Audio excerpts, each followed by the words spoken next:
yang ini daripada Nur Asia berkongsi pengalaman ini berlaku di kawasan Bukit Putus. Di manakah terletaknya Bukit Putus saya tak pasti sebab dia tak beritahu. Casey, Bukit Putus ni dekat mungkin cakaplah dekat Melaka ke, dekat Kuala Lumpur ke, dekat Negeri Sembilan ke, dekat Kelantan ke. Jadi kejadian ini berlaku ketika kenderaan dia rosak betul-betul dekat tepi sebuah kawasan Bukit Putus. Kalau memandu, ramai yang kenal tentang tempat ini dan inilah satu kejadian misteri yang pernah berlaku pada diri saya, katanya Nur Asia, dan pengalaman ini ingin diceritakan dalam Misteri Jam 12. Kata Nur Asia, Casey, Bukit Putus dahulunya sebelum dibina laluan shortcut, laluan pintas, ramai yang menggunakan Bukit Putus. Ramai yang tahu dan pernah menggunakan jalan ini. Tapi setelah jalan pintas ataupun jalan shortcut ni dibina untuk kegunaan ramai, Bukit Putus, sebuah laluan yang dahulu kala pernah menjadi laluan yang sibuk, sekarang ini menjadi jalan raya yang jarang digunakan dan seolah-olah seperti terbengkalai. Yalah, kalau kita boleh sampai ke satu tempat, dari A ke B, mungkin misal kata dahulu memakan masa 1 jam. Dengan ada laluan yang baru, A ke B mungkin memakan masa setengah jam. Siapa yang nak lalu jalan yang 1 jam tu? Sebab itulah jalan yang dimaksudkan agak kosong dan tidak ramai yang menggunakannya. Jadi begini kisah yang diceritakan. Kenderaan saya rosak dekat jalan Bukit Putus pada waktu yang disebutkan. Waktu itu Bukit Putus dah pun jarang digunakan. Saya menggunakan laluan tersebut sebab saya kalau nak ke rumah mak saudara harus menggunakan laluan Bukit Putus. Jadi kenderaan rosak pada waktu malam, kata Nur Asia. Sedang memandu, tiba-tiba kereta saya ni terinjut-injut dan sempat saya untuk masuk ke sebelah kiri dan akhirnya kenderaan saya berhenti. Tidak dapat diteruskan perjalanan. Kemudian saya mengeluarkan telefon bimbit saya.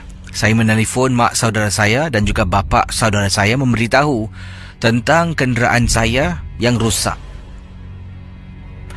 Hello? Siapa ni? Ni Mak Long ni. Siapa tu? Mak Long. Ni Sia lah Mak Long. Sia, kau kat mana? Tak sampai-sampai pun. Mak Long, masalah ni, kereta Sia rosak. Mak Long boleh minta tolong tak? Pak Long datang sini jemput Sia. Nanti aku cakap dengan Pak Long. Kau kat mana ni? Sia dekat jalan Bukit Putus.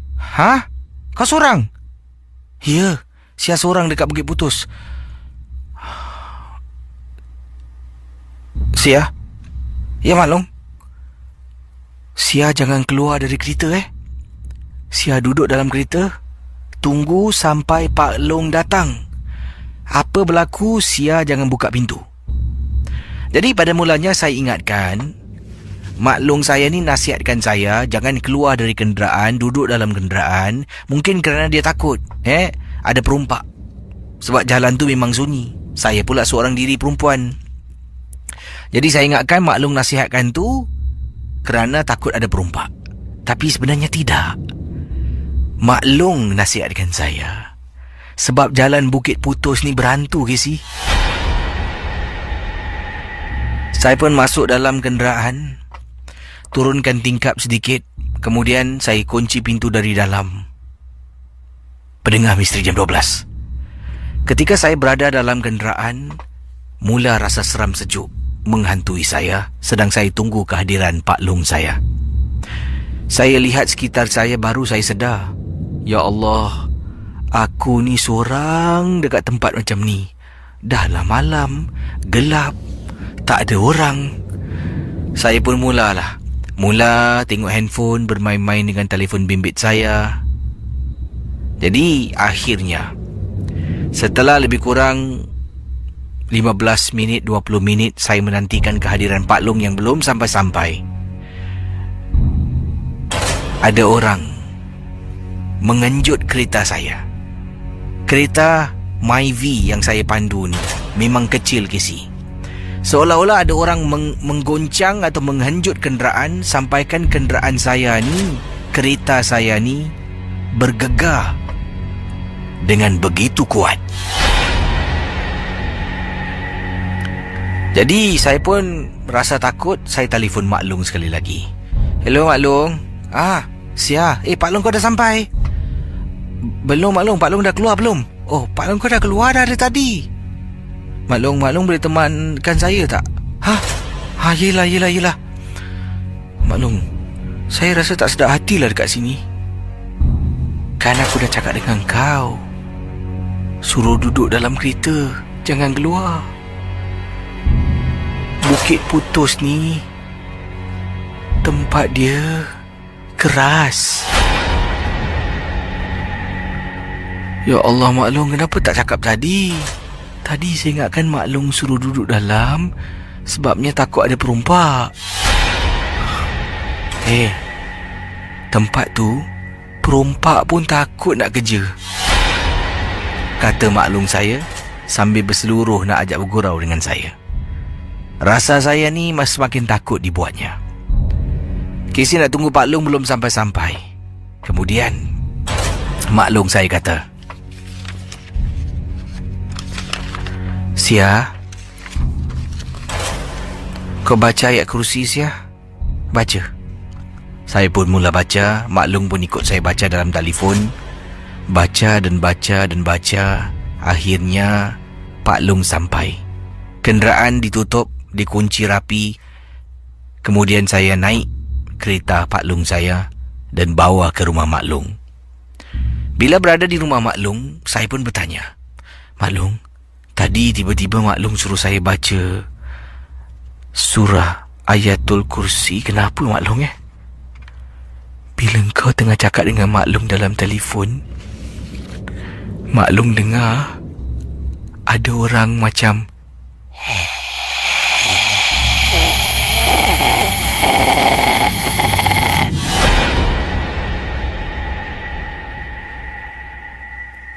macam mana kereta kau boleh rosak Sia?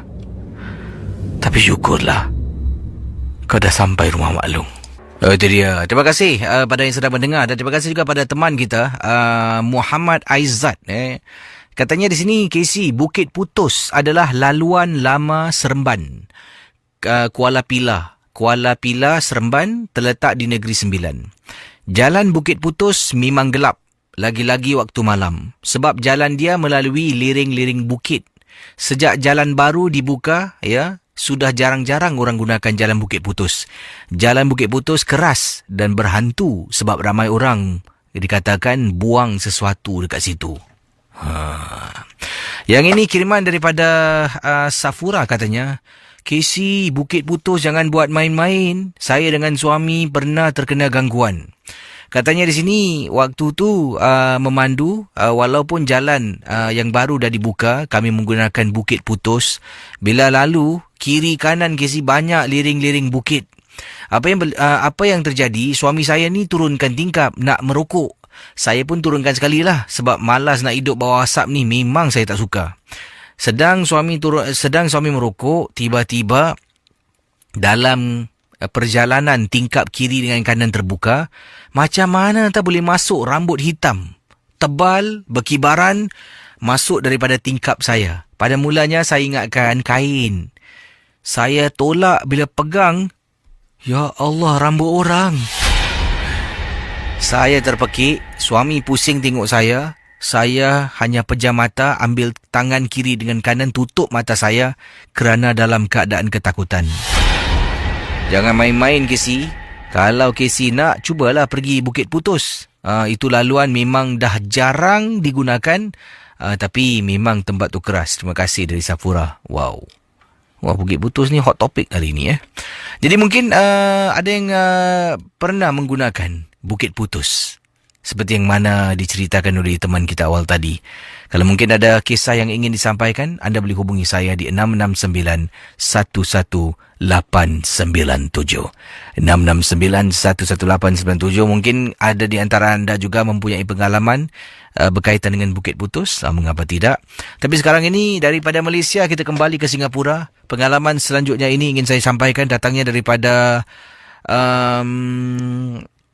mana ni? Okey. Ini dari Wak Mus. Wak Mus berkongsi pengalaman beliau yang pernah terkena ataupun pernah ternampak sesuatu yang amat menakutkan dalam hidupnya. Jadi kita teruskan Misteri Jam 12. Kisah Wak Mus yang diceritakan begini, pengalaman yang dikatakan di sini. Saya ni ada seorang cucu. Saya ada seorang cucu. Anak saya adalah seorang ibu tunggal. Jadi setiap malam saya akan jemput anak saya dari kolong blok. Dan saya juga adalah seorang datuk dan seorang ayah. Isteri saya dah meninggal dunia. Jadi dalam rumah tu saya, anak perempuan saya dengan cucu saya tinggal serumah. Anak perempuan akan minta bantuan saya untuk turun bawah untuk jemput dia naik ke atas sebab dia takut. Tapi takkanlah saya nak tinggalkan cucu saya seorang diri dalam rumah. Cucu saya ni baru berusia 4 tahun, Casey. Jadi hampir setiap kali kalau anak saya bekerja dan balik malam, kalau waktu dia balik malam agak lewat, dia akan beritahulah. Katanya, "Bapak boleh tolong tak malam ni fetch Nur dari bawah. Nanti saya akan turun dengan cucu saya." Jadi kerap kali itulah saya turun bawah dengan cucu. Cucu akan ikut saya duduk dekat bawah di kolong blok. Ada kalanya cucu saya ni akan berlari-lari dekat kolong blok dan saya pernah marah. Katanya nak main-main boleh tapi jangan bising. Sebab dia lari-lari, kadang-kadang dia akan terpekik-pekik. Seolah-olah ni macam ada orang yang kejar dia. Sampaikan pada satu hari, saya tengah duduk dekat bawah blok, sedang menantikan kepulangan anak saya yang akan menaiki transport yang disiapkan oleh tempat tugasnya. Saya tengah berdiri. Bayangkan tengah berdiri, kemudian duduk, berdiri. Cucu saya ni lari-lari, kemudian dia ketawa-ketawa, ketawa sambil terbahak ketawa. Kemudian saya dengar suara, "Shh." Macam orang marah tau. Mungkin kerana cucu saya bising. Saya pun panggil cucu saya kata, "Dahlah, tak mau main bising-bising duduk sini. Kalau tak, kita duduk tempat lain." Jadi dia pun dengar kata saya. Dia duduk dengan saya. Dan saya masih lagi menantikan kehadiran kepulangan anak saya yang belum sampai-sampai. Pendengar Misteri Jam 12, apa yang berlaku pada waktu itu ketika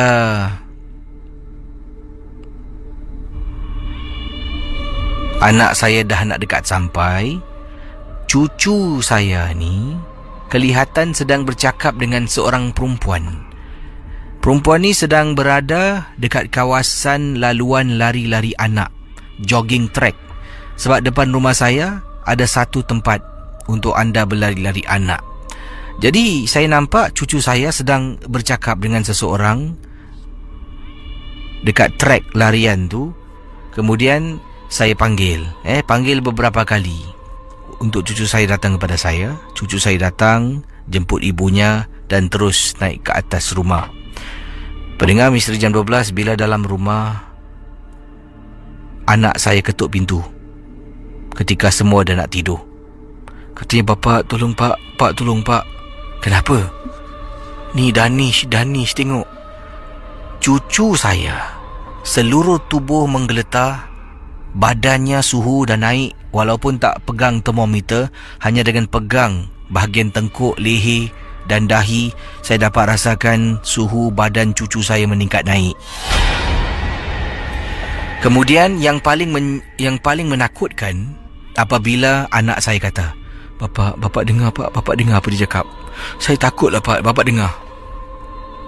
Cucu saya cakap, kata Wak,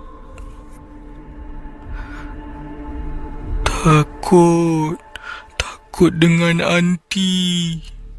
Takut dengan anti." Kata cucu saya beberapa kali. Danish tak mau takut. Danish kan good boy. Danish kuat kan? Danish tak mau takut, okey? Atuk ada kat sini. Ya. Kemudian saya ambil cucu daripada pelukan isteri. Saya dukung cucu. Sambil saya berjalan, saya membaca surah Bismillahirrahmanirrahim.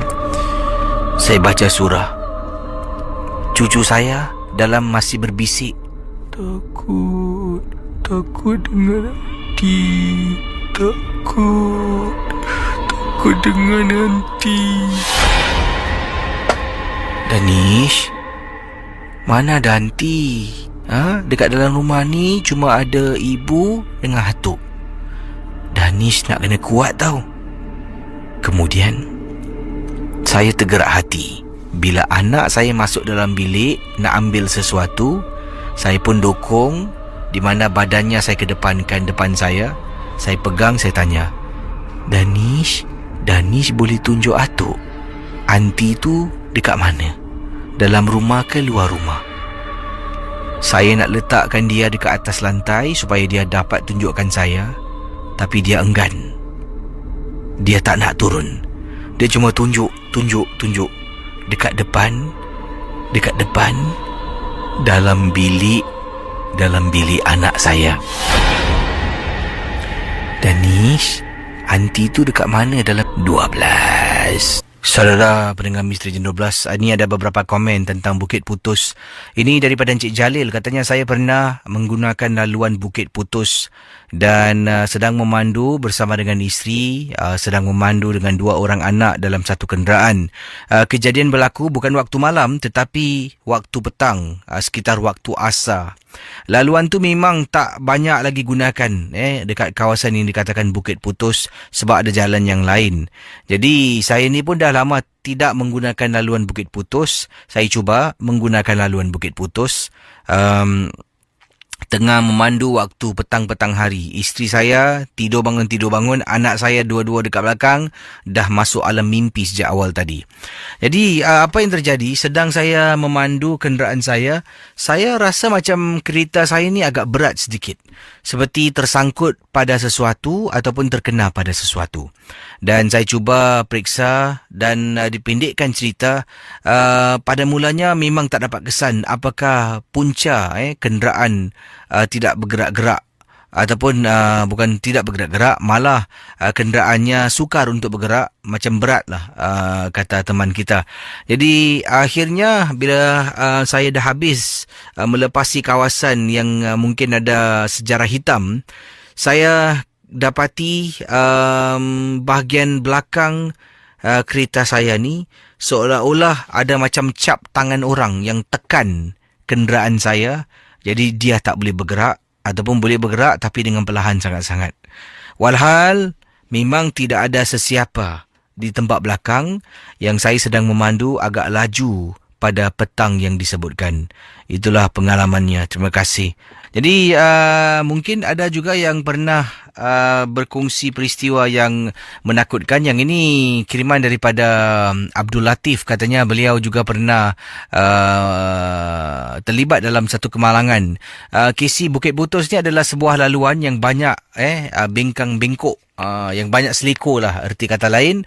Dan kalau pandu laju-laju, pasti akan berlakunya, akan menantikan kemalangan untuk berlaku.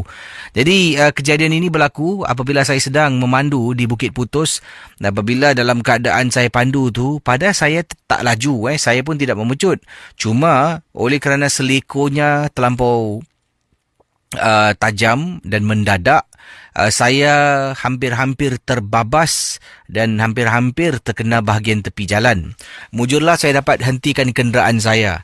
Jadi apa yang terjadi, setelah saya dapat hentikan kenderaan, saya pun keluar sekejap lah untuk lihat kalau mungkin tayar saya yang meletup ke ataupun ada terlanggar sesuatu. Sebab awal tadi bila tengah memandu, saya cuba belok, seperti ada orang tolak tangan saya. Tangan tengah pegang steering wheel ni, kata beliau, kata Abdul Latif, tengah pegang steering wheel, belok sikit ikut seliko. tiba-tiba seperti ada orang tolak tangan saya, sampaikan saya tertarik dan tertolak steering wheel sampai hujung. Itu yang membuat saya hilang kawalan pada kenderaan, dan waktu yang sama saya boleh rasakan seperti saya terlanggar sesuatu. Sebab itu saya keluar seketika untuk periksa apa yang mungkin tersangkut dekat bawah, ataupun ada tak saya terlanggar batu menyebabkan tayar saya bocor. Mungkin kerana itulah saya hilang kawalan kenderaan, tetapi tidak sama sekali. Malah saya cuba ingat balik, saya rasa macam tangan saya ditolak dengan sengaja ketika saya memandu dekat kawasan Bukit Putus. Jadi banyak sebenarnya kisah-kisah pengalaman tentang Bukit Putus ni. Anda boleh Google dan banyak kisah-kisah yang ada di internet. Sekarang ini saya nak berkongsi satu lagi peristiwa. Anda bayangkan ini dikunjungi oleh orang yang dah pun meninggal dunia. Dikunjungi katanya oleh seseorang yang dah pun meninggal dunia. Kalau sudah bersedia, kita teruskan Misteri Jam 12.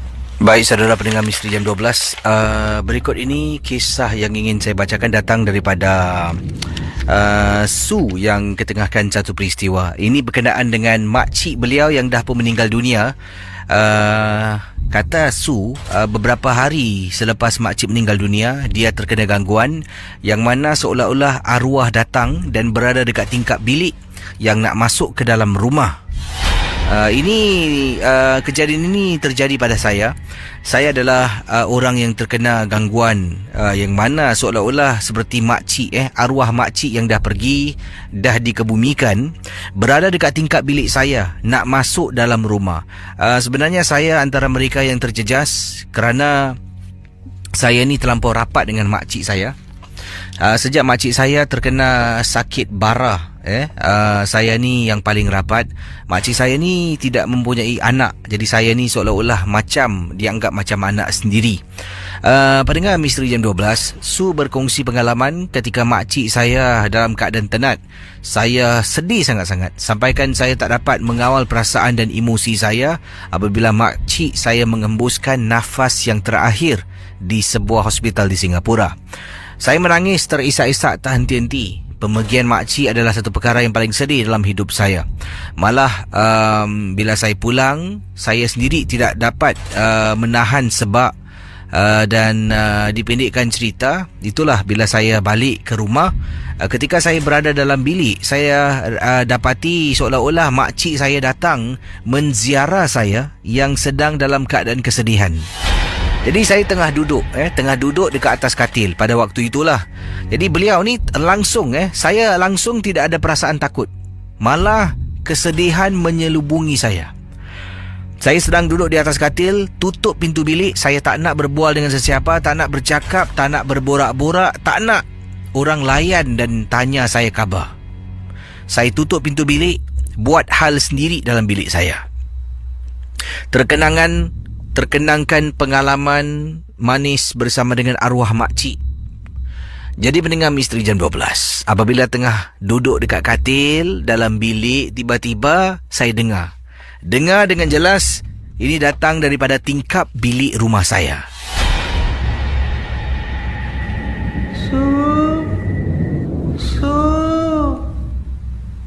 Su, makcik datang, Su. Kata Su, saya toleh, saya nampak makcik dekat tingkap. Saya punyalah bahagia, gembira. Malah perasaan sedih terus hilang begitu saja. Saya turun dari katil. Cik ke tu? Saya pergi dekat tingkap. Saya berdiri dekat tingkap.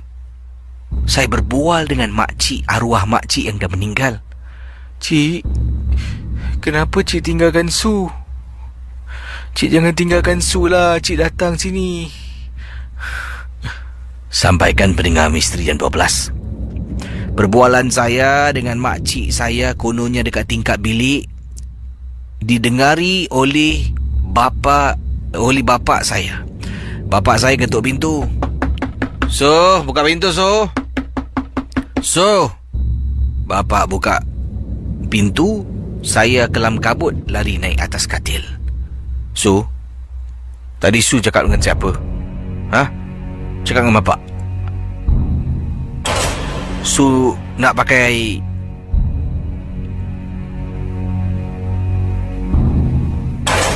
katanya di sini, bapak nak pakai bilik ni boleh? Bapak nak buat sesuatu. Su keluar sekejap boleh? Waktu itu bapak saya memberitahu yang saya mati-matian tak nak keluar dari bilik. Tak naklah pak. Bapak nak buat apa? Tak apalah, besok boleh. Su keluar sekejap. Bapak nak buat sesuatu dalam bilik ni. Tak nak pak, tak nak. Tak nak. Su. Kemudian bapak saya berdiri dekat dalam bilik, memandang ke arah tingkap bilik saya. Sambil tu bapak saya angkat jari telunjuk, tunjuk pada tingkap. Bapak saya azan. Azan sekuat-kuatnya. Saya nampak dengan jelas bila bapa azan, nampak seekor burung warna hitam mengibarkan sayap burung tu. Kemudian burung tu terbang daripada tingkap bilik saya.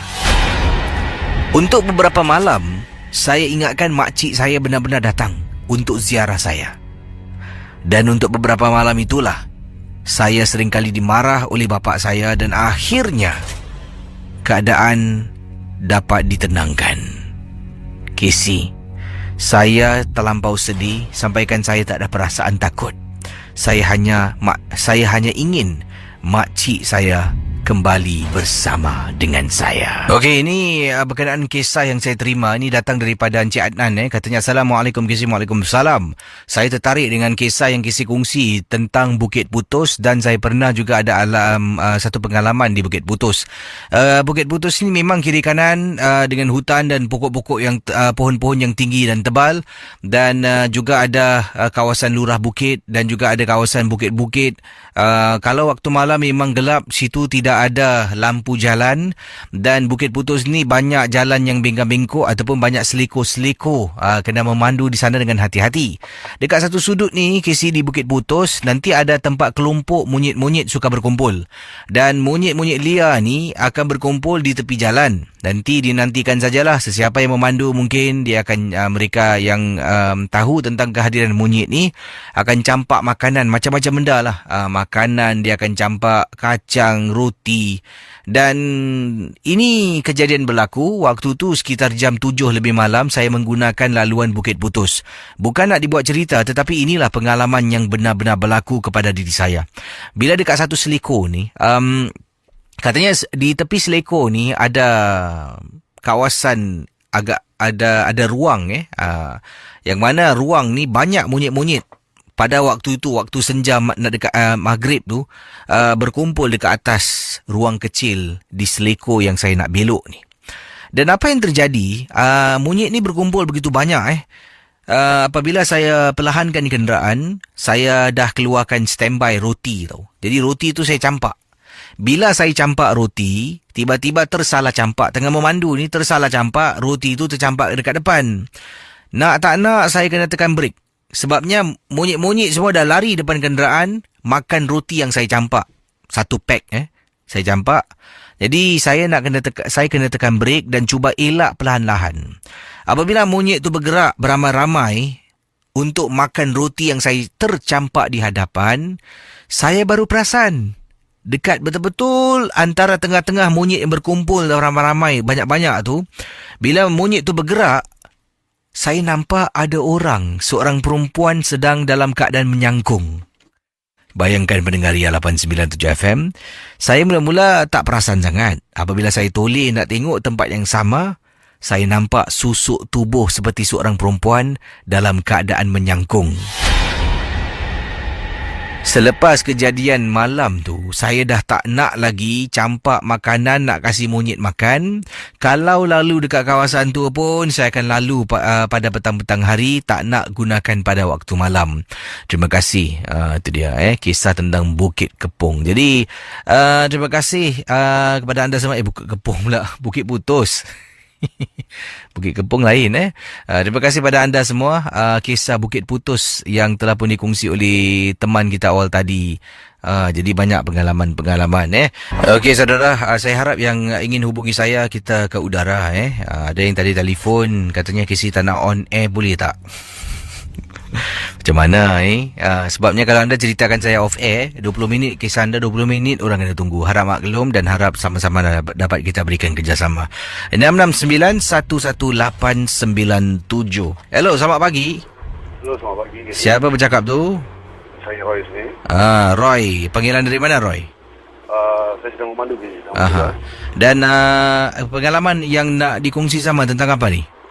Okey, saya seorang pemandu trailer shift malam. Okey, jadi kawasan yang saya selalu menghampiri tiap malam ni adalah di kawasan Penjara Changi. Jadi berlaku pada tak silap saya hari Rabu minggu lepas. Yang saya masih ingat. Jadi apabila saya lepas daripada traffic light ESO di kawasan berhampiran CWP Changi Women's Prison tu, saya kelihatan di sebelah kiri saya ni ada kapal tengah jalan ni. Dia berlaku dengan sekelip mata kapal tengah jalan. Saya tak pastilah bangsa apa dia tengah jalan. Jadi dia nak lintas di bukan di traffic light tapi di HAM di HAM singkat. Sebelah kanan tu ada kapal besar. Jadi apabila saya menghadiri HAM tu, saya slow down, saya nak kasi dia jalan kiri. Apabila saya dah come to a complete stop, yang saya nampak tu tak ada orang kiri. Tak ada orang. Jadi saya dari semacam mungkin sampai saya turun, saya tengok di mungkin blind spot bukan Apa dia? Bukan blind spot Bukan. Jadi bila saya tengah jalan tu, tengah memandu, saya nampak dia tengah nak lintas ni. Jadi saya pasal slow down. Jadi bila saya makin dekat, dia nak lintas tu tak ada orang kiri. Tak ada orang yang nak lintas. Jadi saya macam terpinga kan, apa yang saya nampak tadi tu. Pantas itu je cerita saya tu. Terima kasih sedang memandu, berhati-hati Sama. Kisahnya nampak mula-mula nampak orang rasanya kadang-kadang macam tu lah. Dipersilakan 669-11897. Yang ini kata beliau, Assalamualaikum, Waalaikumsalam warahmatullahi taala wabarakatuh. Ini berlaku dekat kampung saya di Segamat. Nenek saya dulu waktu tu nenek saya ni meniaga dan dia meniaga di warung sendirilah. Jadi setiap kali kalau dia meniaga dekat warung, nanti duit perniagaan tu, hasil kutipan perniagaan akan dibawa pulang. Nenek saya ni dulu tak percaya simpan-simpan kat bank. Dia simpan dalam rumah. Jadi bila simpan dalam rumah, pernah beberapa kali katanya duit yang dibawa pulang daripada perniagaan tu hilang. Dan dipendekkan cerita, nenek saya orang lama ni macam-macam bertuah, macam-macam cara. Jadi apa yang terjadi, dalam rumah nenek saya ni duitnya hilang, dah kerap hilang. Sampai kan pada satu hari nenek saya buat sesuatu lah. Jadi saya dengan kawan saya ni dalam rumah dengan beberapa orang rakan yang lain. Tiba-tiba ada seorang rakan ni, semua dah balik tau, dia seorang tak nak balik-balik. Dia masih dalam rumah. Kemudian saya rasa pelik lah dengan rakan saya ni. Yang lain dah balik, dia seorang dan tak tahu nak buat apa. Sedangkan saya ni nak kena mandi, siapkan diri. Jadi dah nak dekat maghrib ni. Kemudian saya tanya dia, Aiman, kau tak balik lagi? Kau duduk sini, pergilah balik, besok kita jumpa lagi. Tak apalah, aku nak duduk sini lah, aku suka. Akhirnya dipendekkan cerita, rupa-rupanya si Aiman ni bukan tak nak balik, sebab dia tak boleh balik. Rupa-rupanya dialah dalang yang telah pun mencuri duit nenek saya. Jadi nenek saya telah pun berjumpa dengan seorang pakcik ni. Pakcik ni kata, okey, barang siapa yang ambil duit dalam rumah tu, orang tu akan rasa resah gelisah. Dan berikutan Aiman ni nak balik tapi tak boleh. Dia seolah-olah ditahan. Dan sampaikan nenek saya pun panggil saya duduk dengan Aiman. Kemudian dia kata, Aiman, nenek tak marah. Nenek halalkan apa yang Aiman dah terambil. Tapi kalau Aiman ada ambil barang nenek, Aiman letak dekat atas meja ya. Taklah ni, tak ambil apa-apa. Mana ada ambil apa-apa. Aiman tetap berdegil Nenek tanya lagi, tetap berdegil. Dia cakap dia tak ambil. Dan nenek cakap, selagi Aiman tak letak barang tu atas meja, Aiman tak boleh balik tau. Kemudian nenek saya pun pergi ke belakang rumah, iaitu nak ambil wuduk untuk solat maghrib, sebab dah nak masuk waktu maghrib, Casey. Saya tanya dengan Aiman, Man, kau ambil barang apa, Man? Kau ambil barang apa? Tak ada apa-apa lah. Saya pun pergi belakang ambil wuduk. Saya ajak Aiman, Man, ambil wuduk solat. Nantilah kau pergi dulu. Jadi saya dengan nenek dah pergi dekat belakang, dah ambil wuduk nak solat. Saya keluar, masuk balik dekat ruang tamu. Saya tengok Aiman dah balik. Aiman dah balik. Man? Mana kawan kau, Aiman? Entah, dah balik agaknya. Tiba-tiba saya ternampak dekat atas meja makan di ruang tamu ada duit ringgit yang telah pun diletakkan dalam keadaan remuk, seolah-olah digenggam dan kemudian diletakkan atas meja. Baguslah dia dah hantar balik. Rupa-rupanya, Casey, selama ni duit nenek saya yang hilang, dalang di sebalik yang mencuri tu adalah kawan saya. Sebab tu dia tak boleh balik. Jadi dia dah malu dengan saya, dah malu dengan nenek saya. Dia keluarkan duit tu ketika kita sedang ambil wuduk untuk solat, letak atas meja, baru dia boleh keluar rumah. Bayangkan, selepas kejadian itu, Aiman dah tak kawan dengan saya. Dia elakkan dirinya daripada bertembung dengan saya bila berjalan, dan dia dah tak datang rumah. Seolah-olah saya pula yang buat salah. Tapi tak apalah, mungkin setiap manusia ada perangai masing-masing dan mungkin dia rasa malu dengan saya dan keluarga. Terima kasih dan selamat tengah malam, Casey. Itu ada kisah berkenaan dengan Aiman, yang mana nenek Aiman dapati. Pada mulanya bila saya baca kisah ni, bila saya menderas awal tadi, saya ingatkan mungkin toyol yang curi. Rupanya toyol manusia. Jadi bayangkan neneknya, duit ni aku hilang je, penat-penat meniaga ni, duit hilang, duit kurang. Dipendekkan cerita, nenek jumpa seorang pakar rawatan alternatif. Dia beri sesuatu, letak dalam rumah. Barang siapa yang ambil hak harta benda anda tanpa minta izin, orang tu tak akan boleh keluar rumah ataupun rasa resah gelisah. Jadi itulah yang berlaku pada Aiman. Tak pernah nak duduk sampai larut malam. Tiba-tiba pada saat kejadian ini berlaku, dia boleh duduk sampai nak dekat masuk waktu maghrib. Apa kata anda dengan kisah yang diceritakan pada malam ini? Terima kasih pada semua. 669-11897. Dipersilakan. Hello, selamat pagi. Hello. Hai, siapa tu? Assalamualaikum. Waalaikumsalam. Siapa bercakap ni? Ini Jo. Jo, panggilan dari mana, Jo? Panggilan dari India. Ada kisah tentang apa? Silakan. Halo? Silakan. Ada kisah tentang apa ni? Saya Haja Sapia. Haja Sapia. Saya Makio. Ada pengalaman tentang apa ni? Silakan. Tentang rumah saya. Apa yang berlaku? Waktu 2011. Waktu tu saya seorang diri. Saya balik daripada kawan-kawan saya dalam pukul 11. Jadi saya pun ambil semayang. Semua saya nak mandi, ambil semayang. Habis semayang saya duduk dalam bilik berfikir. Tiba-tiba dengar bunyi orang masuk. Sekali saya tengok, saya ni seorang. Siapa lagi seorang ni? Habis dia mengajak depan pintu bilik saya buka lampu samar-samar. Tiba-tiba rambut panjang sekali. Dia panjang, baju dia putih. Jadi saya tak rasa takut. Jadi saya buat saya punya amalan lah, berzikir, baca ayat kursi. Saya bilang, yang kau lagi sini, kalau kau hamba Allah, aku hamba Allah, kau jangan ganggu aku. Macam gitu. Tapi dia tak ada berganjak. Habis tu saya buat azan. Saya dengar rumah mak saya cakap baca ayatul kursi, baca lakan jakum. Tahu-tahu tiba-tiba dia hilang, dia pergi kat bilik air. Saya masuk kat bilik air. Sekali belum rumah saya berdiri macam ketakutan gitu. Saya ambil air, saya simbah-simbah. Belakang baru dia hilang. Itulah pengalaman saya dekat dalam rumah. Rupanya saya tengok rupanya Pontianak yang masuk dalam rumah saya. Itulah saja Cik Casey. Rumah di Ang Mo Kio Ya, Ang Mo Kio. Tingkat atas ke? Tingkat 2. Tingkat 2. Blok 314. Terima kasih ya. Sama-sama Casey. Kembali. Oh, itu dia kisah. Terima kasih pada puan ya.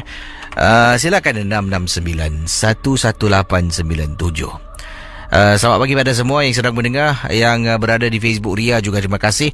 Yang ini kiriman yang ringkas saya nak bacakan sebelum saya jawab panggilan sebentar nanti. Ini datangnya daripada mana ni? Nuraini. Katanya, Assalamualaikum Kisi. Waalaikumsalam. Saya dahulu pernah berkenalan dengan seorang lelaki. Dan katanya di sini lelaki yang saya berkenalan ni sebenarnya saya terjumpa dia terserempak dengan beliau di pusat tukaran bas. Kemudian dia menghampiri saya. Katanya dia nak minta tolong, nak cari tempat yang dimaksudkan ni lah. Jadi saya pun cakap saya nak jelaskan susah, tapi saya boleh tunjukkanlah di mana tempatnya. Waktu tu pun saya dah tak ada apa-apa acara. Saya pun memang nak pulang ke rumah. Jadi sedang berjalan-jalan saya pun berbual-bual, bercakap-cakap dengan dia. Dia pun berbual-bual dan dari situ kami menjadi kawan.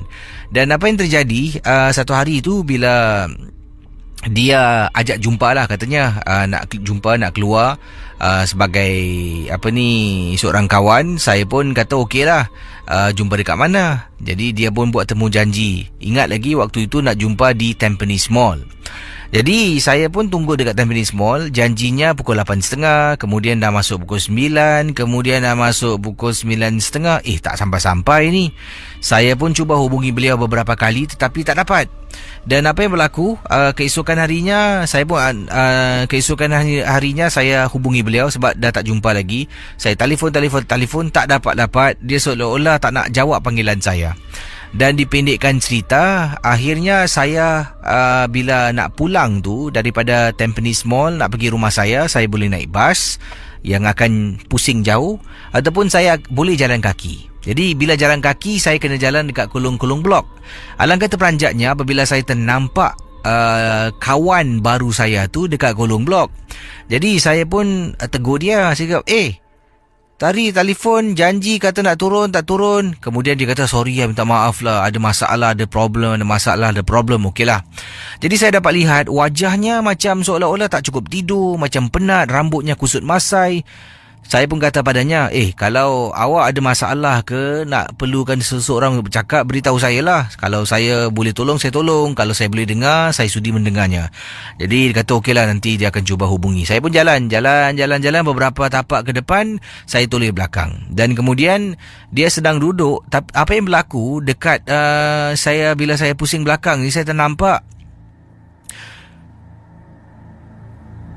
dekat atas lantai.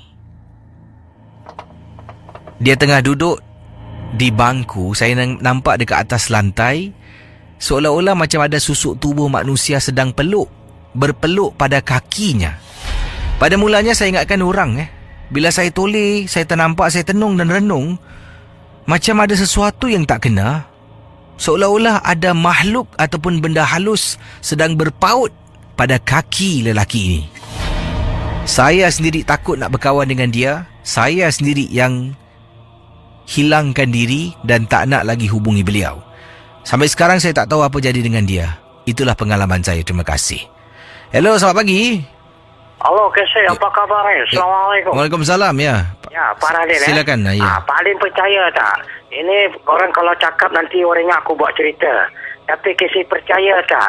Makin high-tech selfie, makin high-tech juga orang boleh tersampuk, Keseh. Ini kes kronik tak? Ini Pak Radin cakap ikhlas, orang kata kirakan anak-anak ini apa tahu orang kata kirakan anak-anak muda Keseh. Itu pasal Pak Radin cakap apa yang dipanggil selfie. Selfie ni memang high-tech kamera, kita boleh ambil gambar bersama-sama. Tapi janganlah kau bila kau selfie, kau ambil tempat-tempat yang kronik. Ini apa tau Keseh, Pak Radin cakap apa tahu. Kes living couple. Living couple ni kirakan suami isteri ke si? Itu pasal Pak Lin cakap, Wak Imam kau suami isteri atau kau kalau anak-anak muda zaman sekarang, kalau kita nak berselfie ke si, carilah tempat yang tidak begitu dipanggil apa tau, alam gaib yang berkeliling di daerah situ ke si. Ke si tahu tak? Selfie ni ciptaan manusia yang Allah Ta'ala beri akal, boleh saja bukan saja menangkap wajah kita, tapi selfie ni boleh juga menangkap wajah orang kata benda-benda alam gaib yang halus ke si. Dan kata ni Pak Lin cakap apa punca dia, orang tersampuk gara-gara selfie ke si. Sebab apa Pak Lin cakap, dia bukan tersampuk kerana selfie, gambar kamera tu tidak ada, selfie tak bersalah, tapi di manakah lokasi dan di manakah daerah tempat yang kau membuat selfie itu, gambaran kasih sayang kau. Aku tahu kau memang living couple, dah tak cukup orang kata dah bercinta dah apa pasal kau nak selfie dekat luar pula. Itu pasal Pak Lin cakap, yang kadang-kadang banyak tempat, antara tempat, bukan semua tempat ibu wajib untuk kita selfie. Ini terjadi satu living couple, Pak Lin dah ubat kes kronik. Apa tak kasi? Dia selfie di satu tempat, daerah mana tak kasi? Daerah satu pokok-pokok, dong suka living couple, dia naik motor. Pasal apa? Maklumlah, orang baru berumah tangga. Kau dah memang orang kata mungkin orang dia tak ada mampu nak pergi honeymoon luar negeri. Jadi dia honeymoon.com dah satu Singapura pula dia merayap. Jadi apa nak buat, orang kata kirakan, dia orang adventurous couple lah kasi. Ini dipanggil orang kata suami isteri ni mungkin orang jodoh waktu orang jadi bikers ke apa tak tahu. Jadi isteri sama suami ni naik motor. Jadi dalam motor tu dia keluar mana-mana. Mak dia pernah nasihat. Mak dia ni pernah cakap, korang malam-malam buta ni apa sah pergi merak rayap. Darah pengantin baru panis tau ke si? Orang jangan ingat, orang lepas bersanding aja sebelum bersanding manis. Darah pengantin baru pun manis. Itu pasal orang panggil honeymoon. Honeymoon apa? Orang kata madu kan, madu bulan. Madu tak apa, madu kan manis. Itu pasal Pak Lin cakap, apa yang terjadi, dia telah selfie di mana-mana, di lautan, di tepi pantai East Coast, dan sampai tempat kronik di Changi-Changi Kapak. Kadang-kadang ada masa, diorang pergi di mana, tak Kesi percaya tak? Diorang pergi dekat mana tahu, Mount Faber Park. Alamak, itu tempat .com.kronik barrier. Jadi tempat situ dia pergi selfie dekat apa tahu. Dulu ada Alka Mansion, tak orang kata sekarang dah ada ke tidak tak tahulah. Bukan Alka Mansion tak salah, itu rumah-rumah aja. Tapi pokok-pokok lokasi di sana.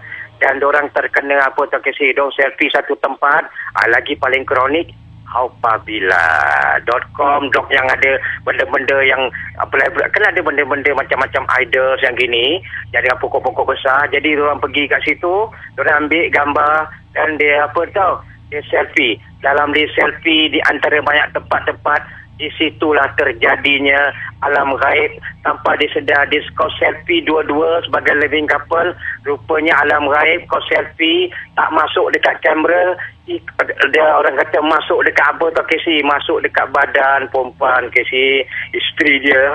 Dan akhirnya bila orang balik, kasi tahu apa tak, orang kata dia pergi cek balik selfie tu, betul-betul ada gambar macam satu alam lembaga yang lain di dalam kesamaran, tapi bentuk seperti wanita. Itu pasal Pak Lin cakap ikhlas, jadi selfie yang dia ambil tu, benda halus tu, tempat lokasi tu telah orang kata kirakan menjadi satu kesampukan dalam diri dia.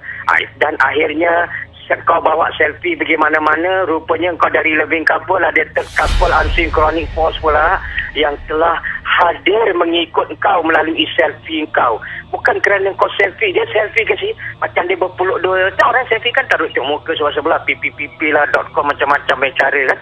Tapi dalam dia begitu, rupanya orang kata pokok besar tu, dia selfie tu, lembaga gaib yang ada di daerah situ telah ikut dia.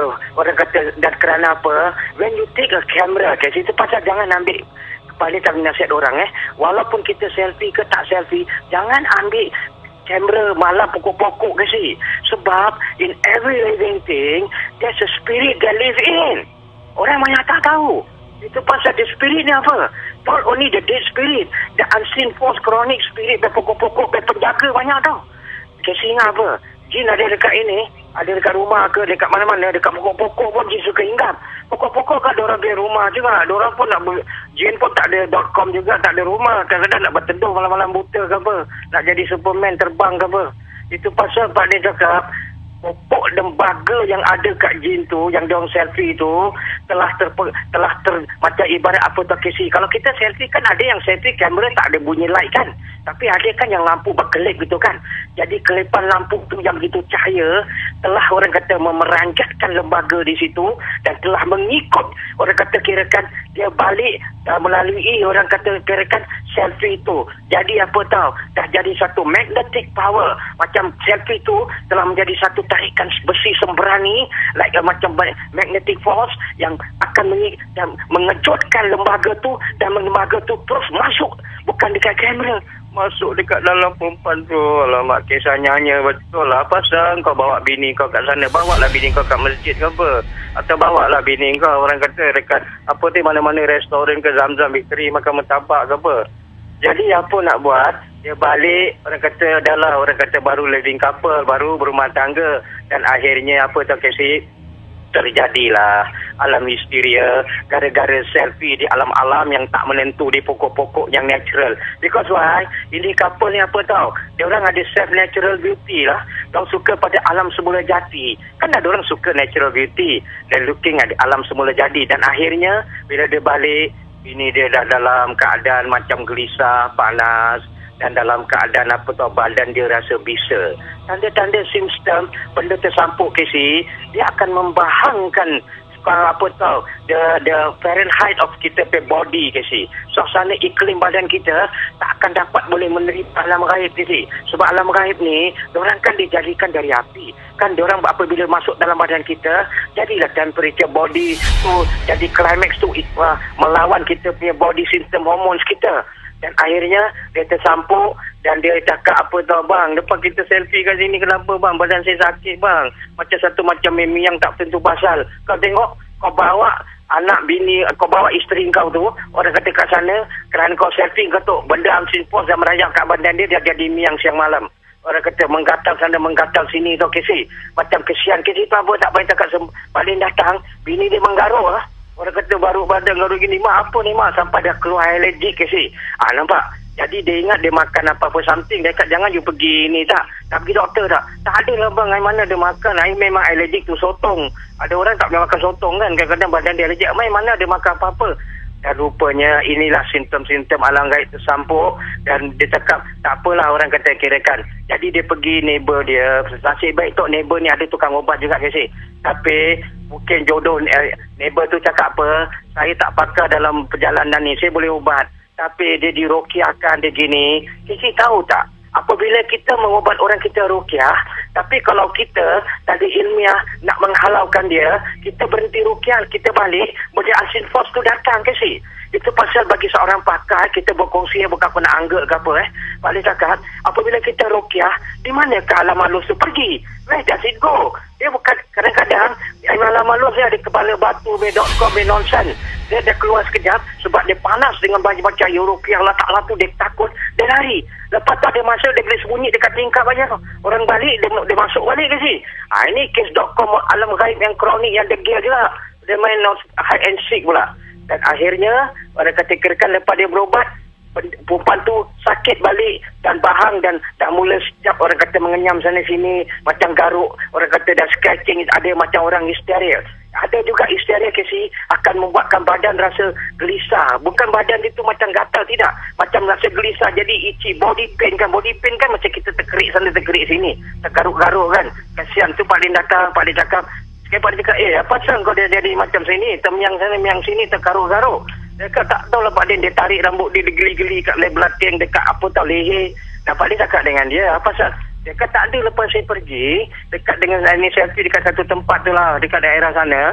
Saya tak nak agak dekat apabila pergi lokasi pokok-pokok besar tu. Cakap kau jangan ingat apabila bagus government kasih itu tourist center. Don't blame the apabila ke apa. Ini semua kau pergi sendiri. Orang kata kau pergi merayap ke apa. Apabila tetap apabila unseen force yang ada kat situ agaknya pokok. Saya pergi kat pokok situ Pak Din. Jadi saya selfie dengan husband saya dekat orang kata. Jadi kita park motor, kita selfie, habis kita yang kau nak jadi orang kata hutan actress ke apa.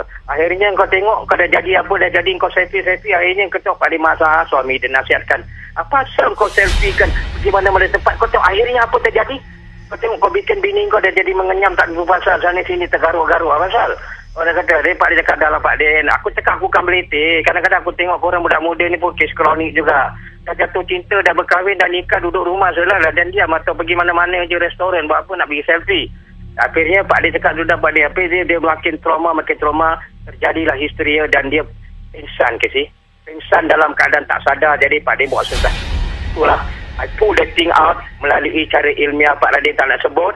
Dan akhirnya Pak Din kasih dia sesuatu lah untuk doa dan untuk air. Dan Pak Din terus cakap dengan dia. Orang kata kirakan dia wake up. Cakap bang ada rasa macam release apa.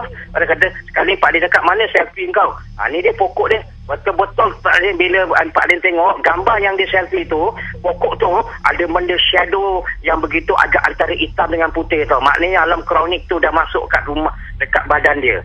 Jadi Pak Din buat sesuatu. Jadi tujuan cerita Pak Din nasihat aku sayang korang macam saudara Janganlah selfie, banyak selfie antara selfie. Janganlah selfie di sebarangan tempat. Kita tak tahu di mana pokok-pokok yang kau selfie. Kau ingat nak living couple. Rupanya ada living couple in love pula dengan korang. Akhirnya dia masuk ke badan bini kau.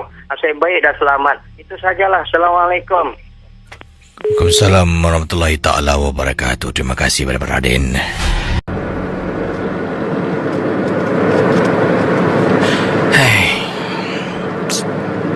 Isteri aku ni asyik tidur je. Ada hati nak cuti. Apa ni? Gelap pula jalan kat sini.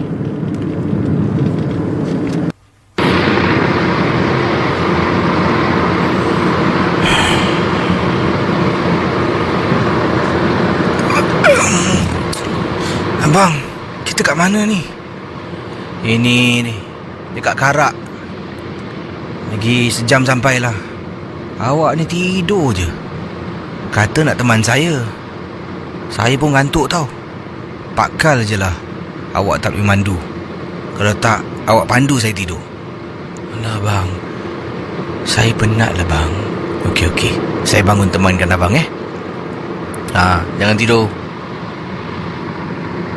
Bang, apa? Abang nampak tak tadi? Apa dia?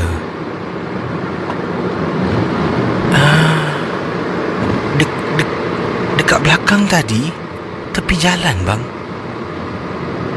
ada orang tengah diri sorang-sorang dekat tepi jalan. Awak ni apa ni pergi tegur? Dah lah malam-malam macam ni. Awak ni pergi tegur kenapa? Tak bang, saya nampak. Dah. Saya rasa awak tidur lagi bagus. Pendengar Ria 897 FM. Ini merupakan perbualan kiriman email yang saya terima. Pasangan suami isteri yang katanya dalam perjalanan nak bercuti menggunakan lebuh raya. Waktu kejadian yang menakutkan ini berlaku, mereka berada di Karak Highway.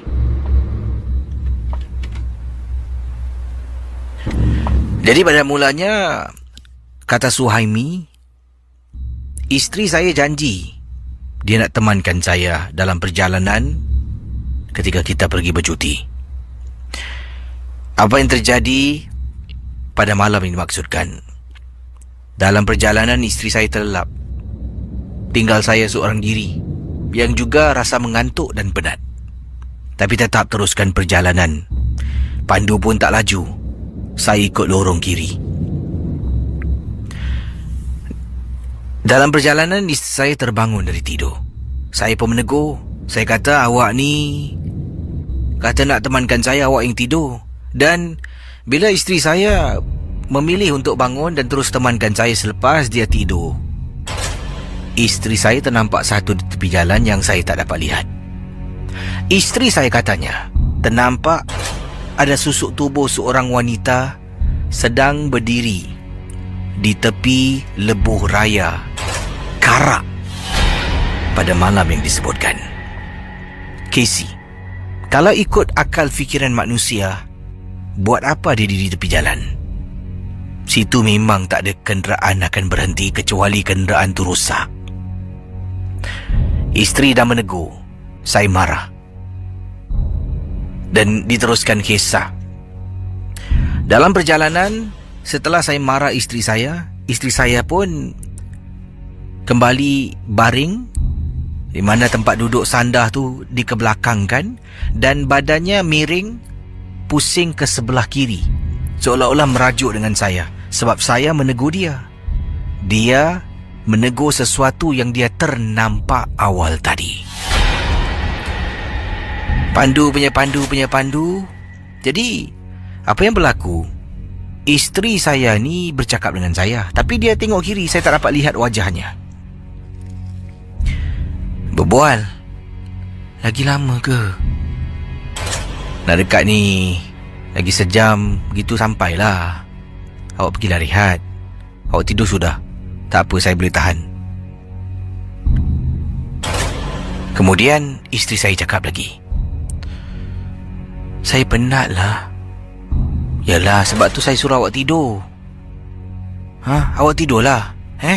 Nanti dah sampai saya kejut. Saya penat tunggu. Dari tadi saya tunggu. Tunggu apa? Dah lah, pergi tidur. Pergi tidur. Tak. Penat menunggu dekat tepi jalan. Tadi isteri kau juga yang nampak aku. Sayang? Bang. Sayang pura-pura tidur ni. Tadi sayang berbual dengan abang Berbual apa bang? Abang tolong tak? Boleh tak bang? Abang ni nak apa sekarang? Abang suruh saya tidur, abang suruh saya bangun. Sekarang abang suruh saya tidur. Kemudian abang cakap abang tuduh saya. Saya bercakap dengan abang, saya pura-pura tidur. Minta maaf, abang minta maaf. Pendengar Misteri Jam 12. Rupa-rupanya Suhaimi ketika isterinya tidur, selepas dia merajuk, dia tidur balik, terus terlelap. Suhaimi ingatkan isterinya berbual dengan dia. Katanya, saya mati-mati ingatkan isteri saya bercakap dengan saya. Dia cakap dia penat. Dia cakap lagi lama tak sampai. Saya pun menjawab segala pertanyaan. Sampaikan dia kata, penat berdiri dekat tepi jalan. Tadi isteri kau nampak aku. Baru saya perasan yang saya bukan cakap dengan isteri saya, Casey. Pada saat itulah saya pun putarkan CD bacaan surah-surah suci untuk temankan saya. Dan saya memandu. Dalam kenderaan rasa macam ada sesuatu yang tak kena. Meremang bulu rumah saya, Casey. Sepanjang perjalanan berkumandang bacaan ayat-ayat suci. Dan Alhamdulillah, setelah lebih kurang sejam saya memandu sampai saya ke destinasi. Itulah pengalaman yang saya tak dapat lupakan, Casey. Dari pendengar kita yang bernama Muhammad Suhaimi. Saudara, hari ini ada beberapa kisah berkaitan dengan jalan raya di Malaysia. Kalau tadi kisah di Lebuh Raya Karak, yang mana ada dengar Suhaimi ini seolah-olah dia bercakap dengan isteri. Tapi sebenarnya tidak, isteri dah tidur. Takkanlah dia nak pandu tengok isteri sebelah kiri kan? Jadi tumpuan pada malam tu harus diberikan pada jalan raya. Dia pun dengar suara macam isteri. Dia pun menjawab dan bertutur berbual dengan isterinya. Sampaikan dia baru sedar yang bercakap tu bukan isteri. Lebuh Raya Karak memang banyak kisah-kisah yang menakutkan pernah berlaku di sana.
geng. Sebelum lanjutkan videonya, jangan lupa subscribe dan hidupkan loncengnya. Okey, lanjut.